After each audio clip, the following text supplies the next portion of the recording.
dia sendiri. Iya bang. Kalau begitu bang, nggak begitu kita tutup aja sekolah-sekolah teologi, ditutup semua bang. Nggak penting sekolah teologi itu bang, ditutup aja bang. Nggak penting pakai metode-metode apa segala macam, tutup aja bang. Nggak penting. Ngapain mereka Penting, habiskan waktu mereka loh?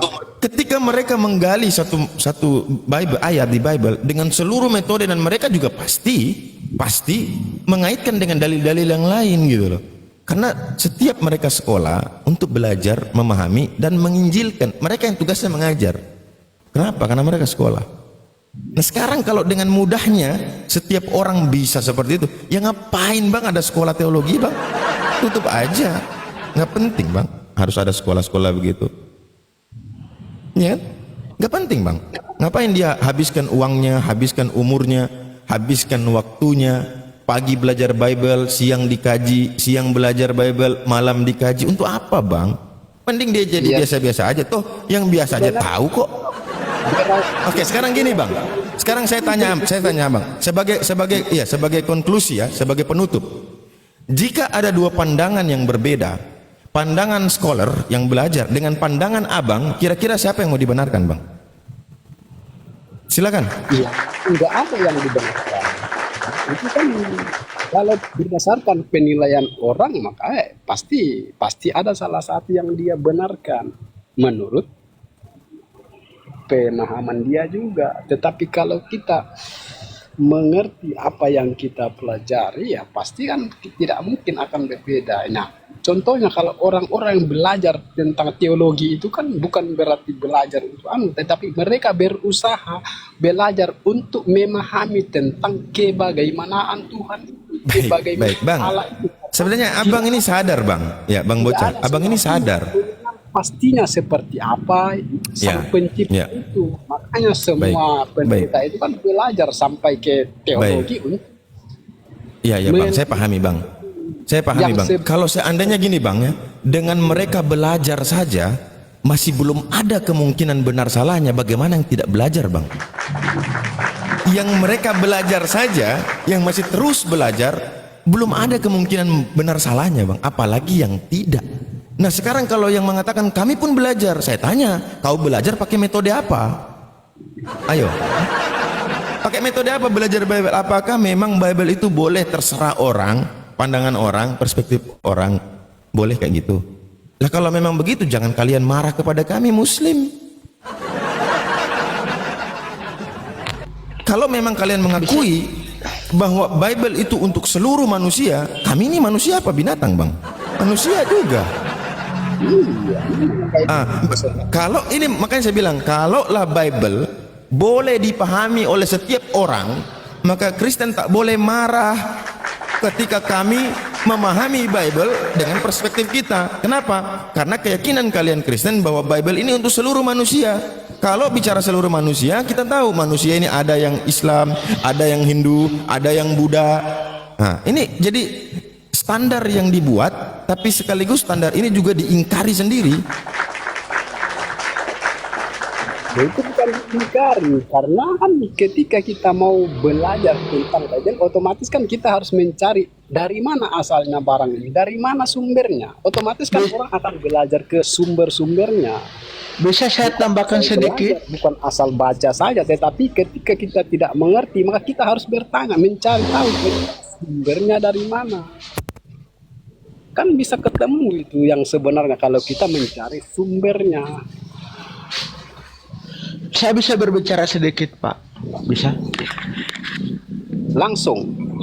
Oke, saya mau bertanya. Fungsi dan maksud sekolah teologi itu apa? Sekolah teologi itu tujuannya untuk apa? Untuk memahami isi Bible atau memang apa sih? Kalau kita pelajar begini, seperti orang yang sekolah SD, SMP, SMA itu, atau tujuannya untuk apa cari ilmu? Ilmu apa? Ilmu pengetahuan ini. Saya tanya sama Bapak Pendeta, fungsi dan maksud sekolah teologi ini untuk apa Bapak? Kalau cuma menurut saya, kalau untuk memahami Bible itu, saya rasa orang Islam lebih paham Bible juga. Semua bisa paham isi Bible ini. Nah, tujuan sekolah teologi ini apa maksud? Dan setelah sekolah teologi bertahun-tahun pendeta-pendeta ini, hasil dari itu apa mereka dapat? Saya rasa begini Bapak, kalau menurut saya orang yang belajar Bible ini dengan sungguh-sungguh dia belajar Bible, 100% dia belajar. Saya rasa dia akan lebih mendapatkan pengetahuan yang baik. Itu. Sekarang kalau menurut saya pendeta sekolah teologi tinggi-tinggi sampai apa yang mereka dapatkan? Kalau toh sampai kemari yang kebohongan dan tidak pasti yang mereka dapatkan itu. Apa sih menurut saya ini? Tidak ada guna. Bukan menambah kepintaran tapi datang kemari malah menambah kebodohan. Itu menurut saya. Silakan Om Abu lanjut. Itu. Silakan lanjut. Begitu saya bilang saja. Iya, kalau yang saya pahami ya tujuan orang belajar teologi adalah belajar untuk atau berusaha untuk memahami tentang bagaimana Allah, bagaimana Tuhan itu, karena semua orang itu pasti penasaran sehingga mereka itu belajar sampai ke doktor teologi untuk mempelajari bagaimana sebenarnya atau seperti apa dia. Makanya orang belajar sampai tinggi itu tidak lain dan tidak bukan adalah untuk mempelajari, untuk berusaha memahami kebagaimanaan Tuhan itu, kebagaimanaan Allah itu. Itu saya rasa intinya di situ belajar itu. Karena tidak ada satu orang pun yang pasti mengetahui bahwa Tuhan itu seperti ini, Tuhan itu seperti itu. Makanya tapi saya berpikir begini Bapak, maaf ini, kalau Anda mau mengatakan sekolah teologi itu untuk memahami siapa Tuhan itu, nah sekarang hasilnya orang sekolah teologi itu apa yang mereka dapatkan? Terbalik dengan seorang orang mu'alaf yang mereka seperti saya ini, saya rasa saya lebih paham daripada orang-orang sekolah teologi. Saya lebih paham daripada orang sekolah teologi. Orang sekolah teologi tinggi-tinggi memahami Bible. Mereka membuka Bible dari kitab Kejadian Wahyu, Perjanjian Lama, Perjanjian Baru, bahkan sampai kemanapun ujung dunianya. Tapi kebenaran kalian tidak dapatkan. Saya rasa kalau Anda memakai akal, saya rasa begini, orang sekolah teologi itu kalau memakai akal dulu, pasti kalian bisa dapatkan isi maksud dari isi Bible itu apa yang Yesus katakan. Tapi kalau memakai keimanan iman, jadi susah akan pintar. Makanya gini, saya ambil contoh. Saya ambil contoh ya. Ini keyakinan orang Kristen ya. Saya nggak bawa keyakinan Islam. Orang Kristen mengatakan nggak bisa baca Bible begitu. Setiap ayat itu saling berkaitan kan gitu. Oke, baik. Sekarang kita coba kalau klaim bang, semua orang bisa mengklaim. Satu dunia ini dia bisa klaim begini dan begitu. Tapi yang susah kan pembuktian. Nah, sekarang kita buktikan bang. Kalau benar nih ayat di Bible itu, ya itu dia bersambung satu dengan yang lain. Sekarang saya mau tanya, ini kan kita bicara tentang satu sosok yang namanya Yesus, yang dicatat oleh orang-orang kehidupan dia kan gitu, perkataan dia. Nah, yang kalian yakini sebagai kitab suci. Nah, Yesus berkata dalam satu perikop, di mana perikop itu kesaksian Yesus tentang dirinya. Oke, kesaksian Yesus tentang dirinya.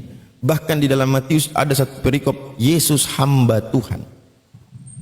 Nah, sekarang saya mau tanya, kesaksian Yesus bahwa dia utusan, bahkan perikop mengatakan dia hamba Tuhan, itu mau dikaitkan dengan dalil mana yang bahwa dia itu Tuhan? Silakan bang.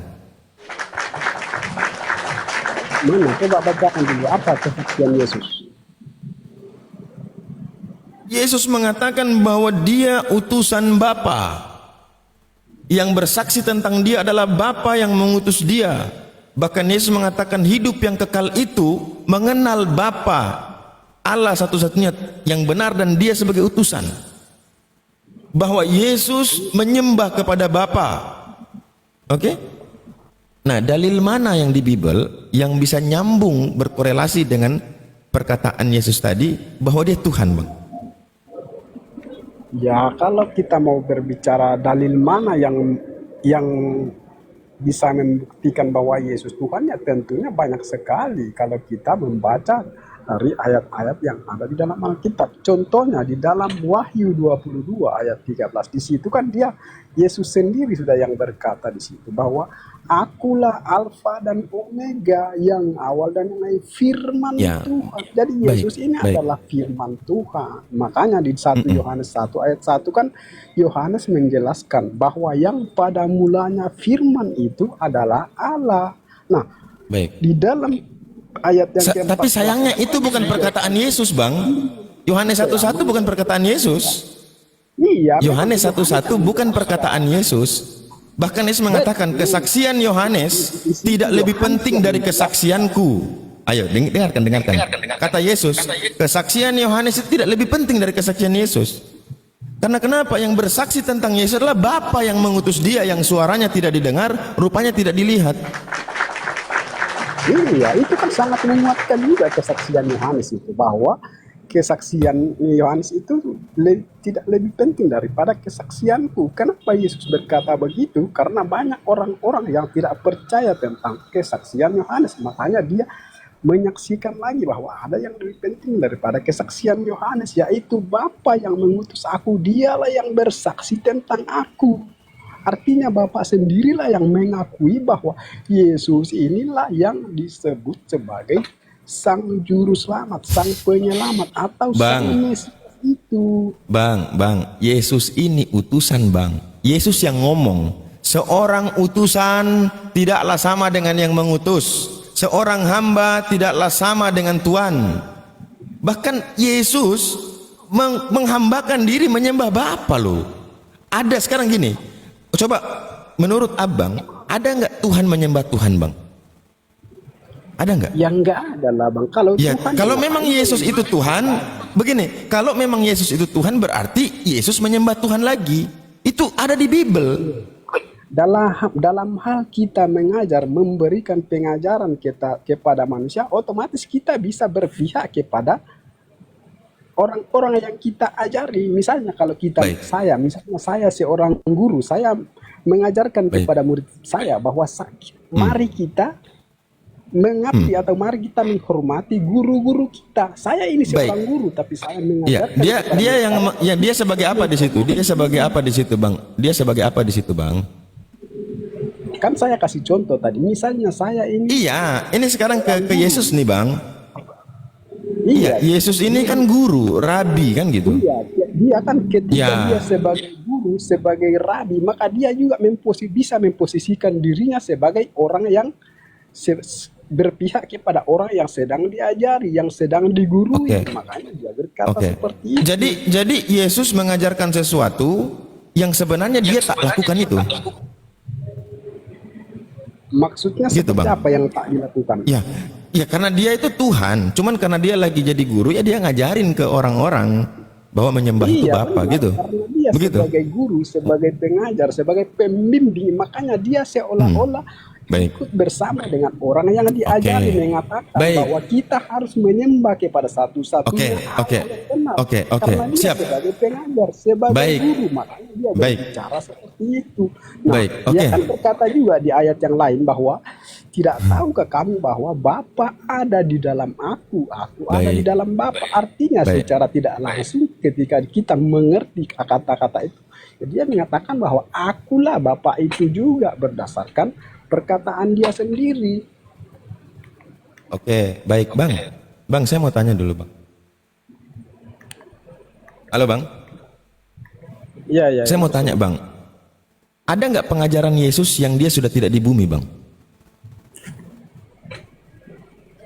Ya kan ketika dia sudah tidak di bumi kan nggak ada lagi pengajaran yang baru. Nah, Selain berarti yang tahu dari mana? Sementara dia di bumi, dia mengajarkan sesuai dengan dia posisi dia sebagai guru. Yang kalau dia mengatakan punya Tuhan, berarti dia ngajaran bahwa Tuhan itu ini. Kalau dia menyembah, ini yang disembah itu ini. Nah, sekarang kebalikan pertanyaan saya. Mana pengajaran Yesus yang dia sudah tidak di bumi bahwa dia itu Tuhan? Silakan, Bang. Lah, sekarang kan terbukti bisa hadir di mana-mana, di bumi manapun. Dia bisa hadir di mana-mana. Enggak Bahkan ada bukti, sekarang Bang. orang-orang yang dipilih kan dia datangi sekarang. Bang.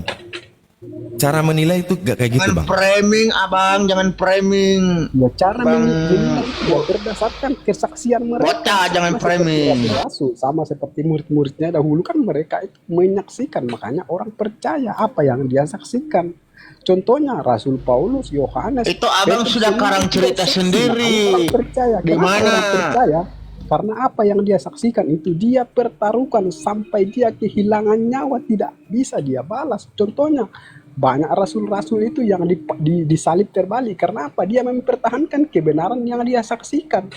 Apa gunanya mereka mempertahankan kalau memang karena kebenaran? Ya itu karena memang benar-benar yakin bahwa apa yang mereka saksikan itu memang benar-benar. Makanya mereka rela disalib terbalik, dibunuh, dianiaya. Karena apa yang mereka sampaikan, mereka beritakan itu kebenaran sejati. Begitu Bang. Itu membuktikan bahwa apa yang mereka katakan itu memang benar.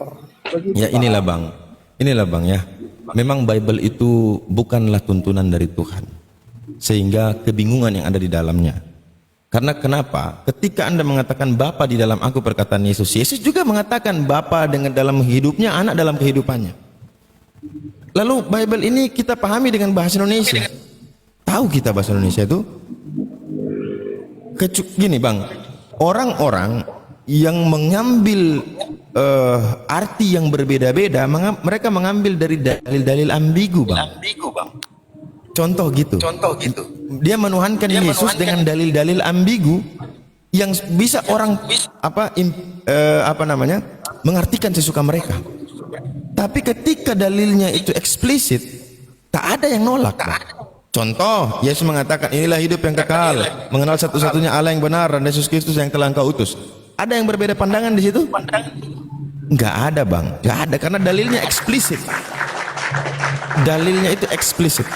Sementara kalian memakai dalil-dalil yang ambigu untuk menunjuk bahwa itu ke Yesus. Tapi konsekuensinya adalah kalian akan membantah pernyataan Yesus yang eksplisit. Sekarang kita tanya, apakah di dalam keilmuan, dalam menyampaikan keilmuan, dalil ambigu bisa mengalahkan dalil yang eksplisit?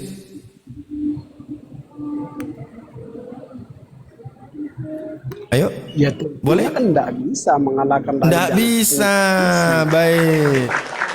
Nah, yang ini Tak yang bisa. secara implisit ya memang tidak ada, tetapi secara pengertian atau tujuan ya pasti banyak sekali. Contohnya ketika Nah, itulah saya bilang. salah Gini, satu Bang. muridnya bertanya, sama seperti saya, sama seperti orang-orang muslim lainnya, mereka tidak tahu siapa Bapa ini karena Yesus selalu berbicara tentang Bapa. Makanya ada salah satu muridnya yang bertanya, "Guru, tunjukkan Bapa itu kepada kami, itu sudah cukup bagi kami." Kenapa Baik, salah satu baik, muridnya baik. bertanya? Karena mereka tidak tahu siapa yang Baik. dipanggil oleh Yesus sebagai Bapa ini. Oke, baik. Nah, Ini ketika contoh, dia menjawabkan, dia ini contoh ya. mengatakan, "Sudah sekian lama kalian bersama-sama dengan aku, masih bertanya juga, tunjukkan Bapa itu kepadaku. Barang siapa melihat aku, maka melihat Bapa." Artinya secara tidak langsung Yesus berkata bahwa akulah Bapa itu berdasarkan jawabannya kepada murid-muridnya itu. Luar biasa ya, luar biasa. Baik. Jadi gini Bang, kalau kita ambil sampel di dalam Yohanes 4, ketika Yesus bertemu dengan perempuan Samaria itu, ya, ada beberapa poin yang saya catat. Yang pertama di dalam nomor yang ke-11, Yohanes 4 nomor 11. Kata perempuan itu kepadanya, Tuhan, engkau tidak punya timba dan sumur ini amat dalam. Dari manakah engkau memperoleh air hidup itu? Coba lihat, perempuan Samaria memanggil siapa? Tuhan. Betul kan? Ini sesuai yang tertulis, saya baca nih. Oke, betul. Lalu di dalil yang ke-15, kata perempuan itu kepadanya, Tuhan, berikanlah aku air itu supaya aku tidak haus dan tidak usah datang lagi ke sini untuk menimba air. Sekali lagi perempuan itu memanggil siapa? Tuhan. Oke? Lalu kita ke 19 teman-teman. Kata perempuan itu kepadanya, Tuhan, nyata sekarang padaku bahwa engkau seorang nabi. Coba bayangkan. Tuhan nyata sekarang padaku bahwa engkau seorang nabi. Apakah Tuhan itu nabi, Bang? Baik, ini satu ya, masih di Yohanes 4. Kemudian lagi di 22. Ya 20 sebentar. 25, 26. Jawab perempuan itu kepadanya, aku tahu bahwa Mesias akan datang yang disebut juga Kristus. Apabila ia datang, ia akan memberitakan segala sesuatu kepada kami. Di sini Yesus menjawab, kata Yesus kepadanya, akulah dia yang sedang berkata-kata dengan engkau. Berarti pengakuan Yesus kepada perempuan dengan 3 sebutan, Tuhan, Nabi, Mesias, mana yang Yesus akui? Mesias kah? Tuhan kah? Atau Nabi kah? Atau mau bilang semuanya sama? Ya semuanya juga bisa. Oh, semuanya juga bisa. Jadi Tuhan itu Nabi juga. Iya. Dalam hal dia Oh, menyampaikan, teman-teman dengar ya. Tuhan itu Nabi juga, teman-teman. juga. Makanya ketika dia Ya. datang, Tuhan dia itu sebagai hamba, Mesias sebagai juga. nabi. Iya. Dan di dalam Yesaya kan jelas Allah sendiri yang berkata di situ bahwa supaya kamu tahu dan mengerti bahwa tentang hamba aku tetap dia. Allah sendiri yang berbicara di situ. Iya, ya sudah berarti begini, Bang. Saya nggak Walaupun dia seorang hamba ya dia mau usah, Bang. Justru Abang ini inkonsisten. Saya kan mengatakan bahwasanya Abang menuhankan Yesus yang juga Yesus ini menuhankan sesuatu. Abang sebagai manusia, sebagai terus habis ini Abang bilang walaupun dia sebagai hamba ya dia tetap Allah. Lah, berarti terima konsekuensinya, Bang. Tuhan yang Abang sembah juga menyembah Tuhan. Ayo, bisa juga begitu? Nggak apa-apa, bisa juga gabung. Iya. Dia kan memberikan Nggak apa-apa, Bang. Digabung juga nggak apa-apa, Bang. memberikan pengajaran, memberikan teladan kepada umatnya, otomatis dia akan seperti umatnya, seperti yang orang yang diajari. Berarti dia berbohong. Berarti dia berbohong. Dia Tuhan. Begini, dia ini Tuhan. Lalu dia ajarkan kepada manusia menyembah Tuhan yang lain, yaitu Bapa. Ayo. Iya. Kenapa? Bohong kan? Berarti dia sedang membuat orang tersesat. Loh, Dia kan membuat orang tersesat. Harusnya dia mengajarkan dia ini Tuhan yang dalam rupa hamba. Mau dalam bentuk apapun dia tetap Tuhan. Itu menurut Bang ini bocah. Berarti ketika dia mengajarkan untuk menyembah Bapa, dia sedang menyesatkan manusia. Nah, itu mahfum ya, pemahaman teksnya itu, pemahaman konteksnya seperti itu. Ini Bang, abang nggak mau terima konsekuensinya. Gini, akan bahwa menyembah Bapa tidak melalui Yesus, maka itu menyembah kepada iblis. Artinya secara tidak langsung Yesus berkata seperti itu, bahwa ketika engkau menyembah Bapa tidak melalui Yesus, maka itu engkau menyembah kepada iblis. Iblislah yang menjadi Bapa. Gini Bang, coba gini Bang. Oke, baik. Tidak langsung Yesus juga berkata bahwa akulah Bapa itu. Kalau kau menyembah aku, ya itu sudah kau menyembah kepada Bapa. Tetapi kau menyembah Bapa tidak melalui aku, maka kau menyembah iblis. Itu kita pahami dari perkataan Yesus. Baik. Saya mau tanya sekarang Bang, Yesus ngomong ini kan tentu yang lebih dengar pertama murid-murid dia kan? Benar nggak? Yang pertama kali mendengarkan perkataan, bagaimana caranya murid-murid menyembah Bapa melalui Yesus? Gimana caranya Bang?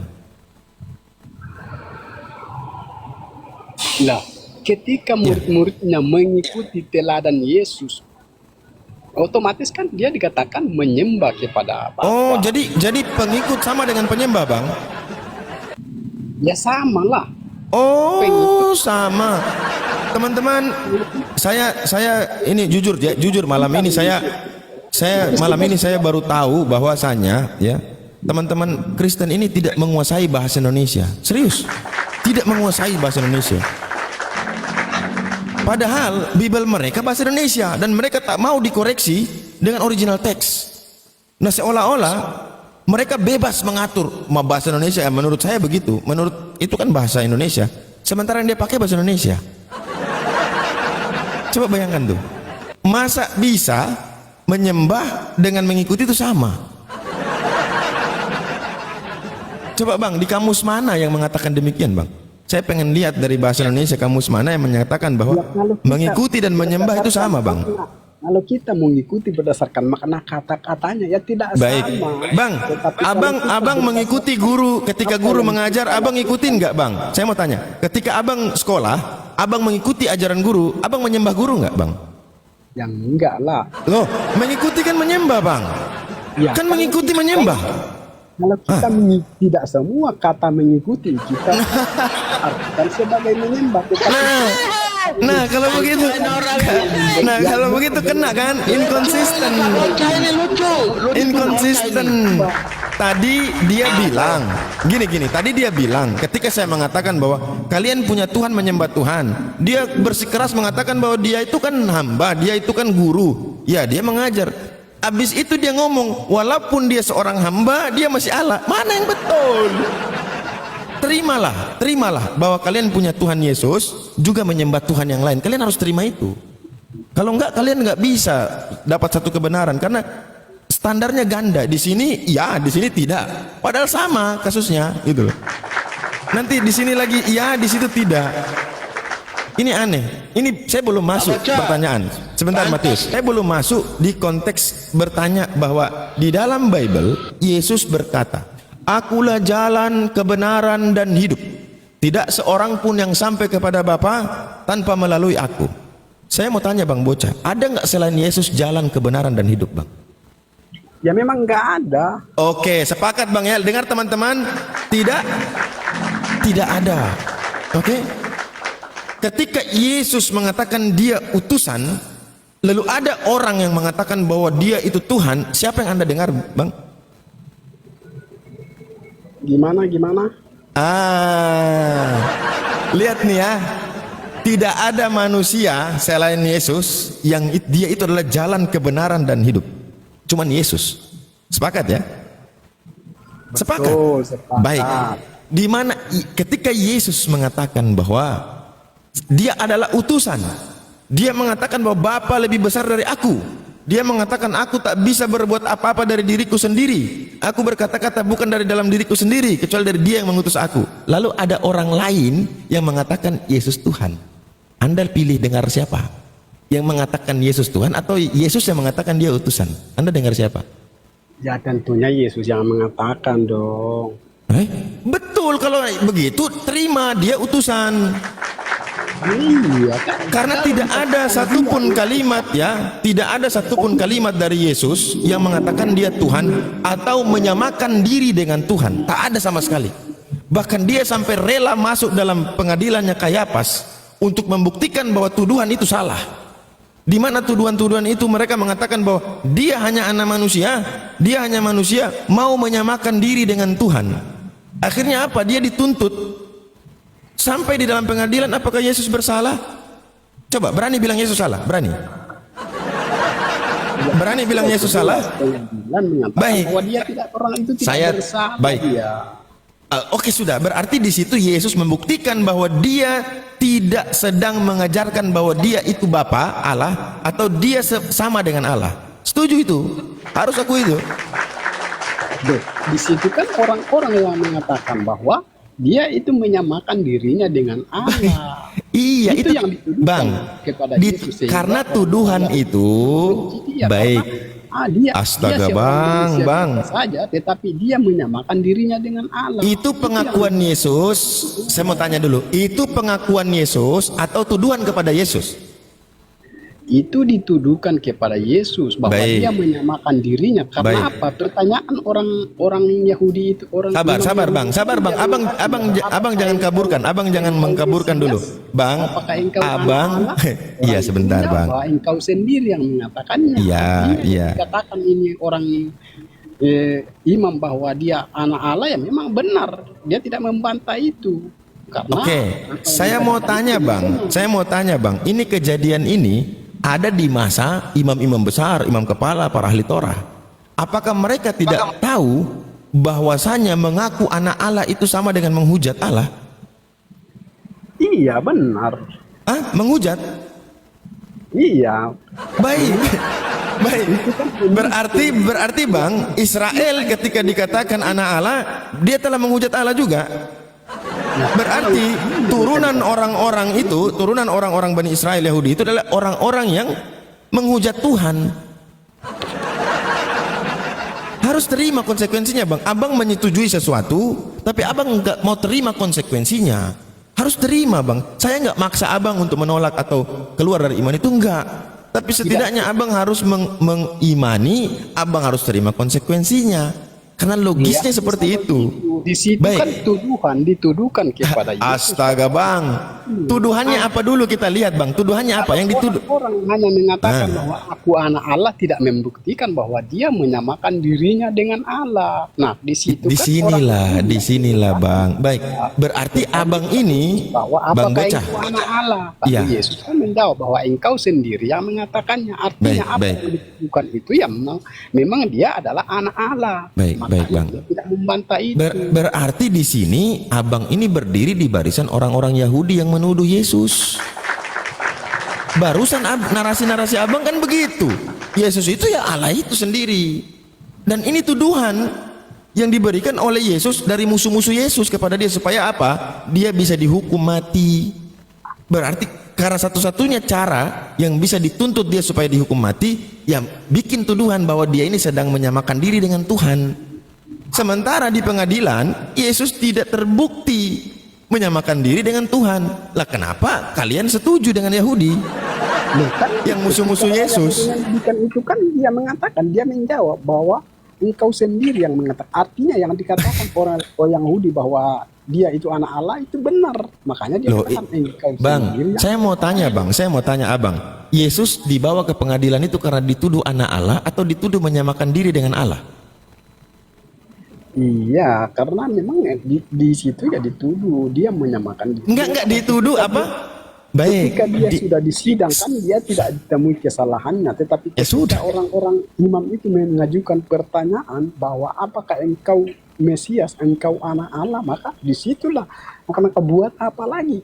Sudah benar ini menyamakan Sabar. diri Allah. Menghujat. Ya sudah, berarti tuduhan mereka ke Yesus benar, betul? Ya memang benar, makanya Yesus kan memverifikasi bahwa Baik. Jadi teman-teman, orang-orang Yahudi, iya baik, Bang Bocah sebentar. Yesus anak Baik. Allah. Bukan, berarti tuduhan mereka kepada Yesus benar bahwa Yesus menyamakan diri dengan Allah. Iya kan perkataan orang Yahudi sendiri yang bertanya apakah bahwa Loh, ini saya tanya, Bang. Ini saya tanya, Bang. Apakah tuduhan musuh-musuh Yesus kepada Yesus yang mengatakan dia sedang menyamakan diri dengan Tuhan, yang merupakan sebuah penghujatan terhadap Tuhan, itu benar ada pada Yesus? Ya berdasarkan verifikasi Yesus kan artinya yang dikatakan orang Yahudi itu memang benar bahwa Yesus ini adalah Allah. Makanya saya tanya balik, Bang. Apakah tuduhan mereka ke Yesus karena dia anak Allah, Mesias, atau mengatakan bahwa dia menyamakan diri dengan Tuhan? Apa tuduhannya, Bang? Di situ kan bukan tuduhan, tetapi mereka memverifikasi bahwa memang anak Allah atau Mesias. Makanya dia Baik, abang bacanya tuh harus sampai kelar, Bang. Abang tuh harus baca itu sampai kelar, bukan sampai di engkau telah mengatakannya. Orang-orang sudah, ketika ada tuduhan kan orang-orang sudah menuduh. Di pengadilan kan dia tinggal membuktikan tuduhan orang ini. Loh, Nah, salah, abang salah, Bang. Bang, tahu nggak bahwa asas berperkara dan pengadilan itu kan dari Yunani itu. Jadi dalam aspek hukum tuh, Bang, siapa yang menuduh, dia yang membuktikan. Bukan saya dituduh, saya buktikan. Ngapain? Saya nggak cari apa, kau yang cari masalah sama saya kok. Kok bisa?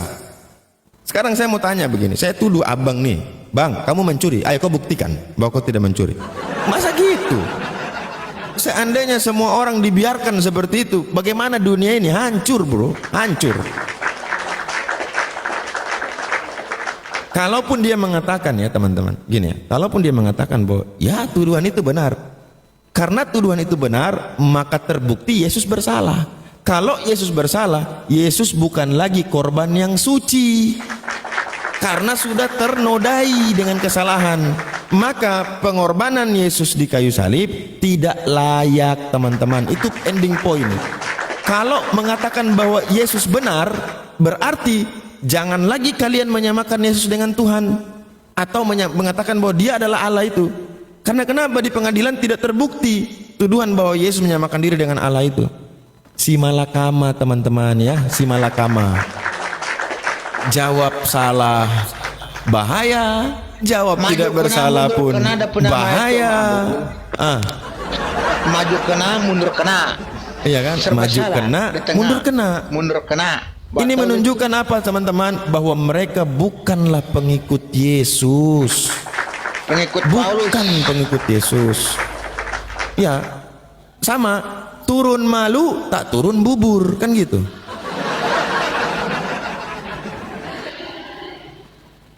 Jadi Susah. kira-kira dari dialog seperti ini teman-teman, ini kan kita mengambil manfaat ya. Ada nggak pernah terbesit di dalam keimanan saudara-saudaraku yang Muslim untuk berpikir, saya mau jadi Kristen? Ada nggak? Kalau sampai dia mendengar diskusi-diskusi ini, lalu dia memilih memutuskan untuk ikut Kristen, saya yakin loh. Apa yang saya yakinkan? Bahwa dia tak punya otak. Bukan cuma tidak ada otak, tidak ada iman, tidak ada akal. Ya iya. Tidak ada akal. Semua.